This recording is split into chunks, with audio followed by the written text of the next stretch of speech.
धैर्य हमें मानसिक रूप से मजबूत बनाता है।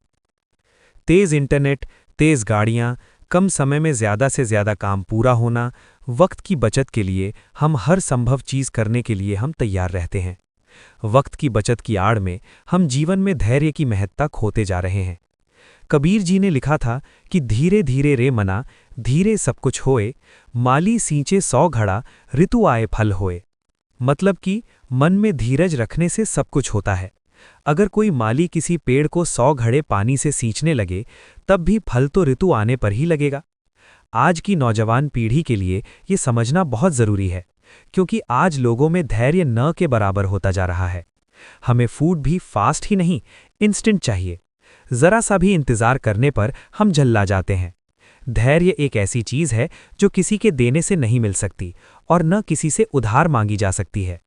ज्ञान की तरह इंसान को धैर्य भी खुद हासिल करना पड़ता है। अक्सर कुछ विफलताओं के बाद व्यक्ति लोकलाज व कभी-कभी स्वयं ही हार मानकर उस कार्य को बीच में छोड़ देते हैं। वो भूल जाते हैं कि जब भी कोई नया काम शुरू करते हैं तब असफल भी हो सकते हैं। अरमान नाम के एक युवक के अंदर धैर्य की कमी थी। वो एक नया काम शुरू करता, कुछ दिन करने के बाद उसे बंद कर दूसरा काम शुरू कर देता था। कई साल बीत जाने के बाद भी वो किसी बिजनेस में सेटल नहीं हो पाया था। अरमान की इस आदत से उसके माता-पिता बहुत परेशान थे। एक दिन उसके माता-पिता उसे एक महात्मा जी के पास लेकर गए। उनकी समस्या सुनने के बाद उन्होंने अरमान को सुबह अपने पास आने को कहा। न चाहते हुए भी वो प्रातःकाल में ही गुरुजी के पास पहुंच गया। गुरुजी उसे एक बगीचे में ले गए और कहा कि अपने पसंदीदा फल आम की वहां रखे बोरे में से कुछ गुठलियां निकालकर उन्हें जमीन में गाड़ दो। अरमान ने जल्दी से कुछ गुठलियां उठाईं और फावड़े से जमीन खोद उसमें गाड़ दी। गुरुजी ने अरमान से कहा कि हर आधे घंटे बाद देखते रहना कि उन गुठलियां में से फल निकला कि नहीं।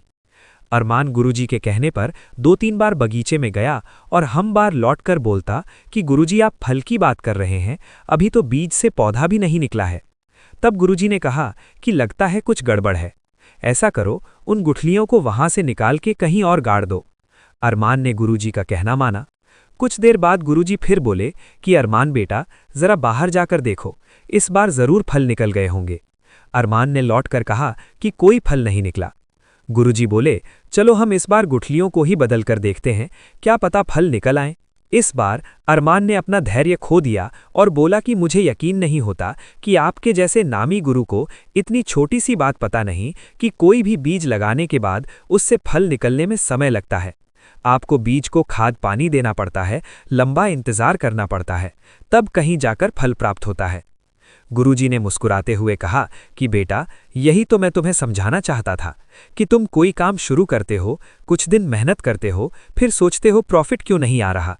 इसके बाद तुम किसी और जगह वही या कोई नया काम शुरू करते हो, इस बार भी तुम्हें रिजल्ट नहीं मिलता। फिर तुम सोचते हो कि यार ये धंधा ही बेकार है। एक बात समझ लो, जैसे आम की गुठलियां तुरंत फल नहीं दे सकती, वैसे ही कोई भी कार्य तब तक अपेक्षित फल नहीं दे सकता जब तक तुम उसे पर्याप्त प्रयत्न और समय नहीं देते। इसलिए इस बार अधीर होकर कोई काम बंद करने से पहले आम की इन गुठलियों के बारे में सोच लेना। कहीं ऐसा तो नहीं कि तुमने उसे पर्याप्त समय ही नहीं दिया। अरमान अपनी गलती समझ चुका था। उसने मेहनत और धैर्य के बल पर जल्द ही एक नया व्यवसाय खड़ा किया और एक कामयाब बिजनेसमैन बना। दोस्तों, धैर्य एक इम्तिहान है जो हमें मानसिक रूप से मजबूत बनाता है। धैर्य कोरे विश्वास का नाम नहीं है, वो कोशिशों के साथ कामयाबी के रूप में खिलता है। ये देखना जरूरी है कि धैर्य आलस्य में न बदल जाए। ये न सोचो कि जीवन में पर्याप्त धैर्य रखा गया पर किस्मत ने साथ न दिया। धैर्य इस बात को जांचने का अवसर भी देता है कि हमसे भूलें चूकें कहाँ हुई, हमें अब कौन सा नया रास्ता या नई दिशा में कदम बढ़ाना है। धैर्य का मतलब ठहर जाना नहीं, लक्ष्य के लिए चलते चले जाना है।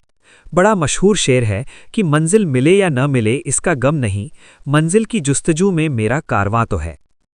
अगर आपको ये लेख पसंद आया है तो कृपया लाइक, शेयर और चैनल को सब्सक्राइब अवश्य करें। Sandeep Aneja, commerce lecturer, psychologist and guidance counsellor of school of eminence, Fazilka.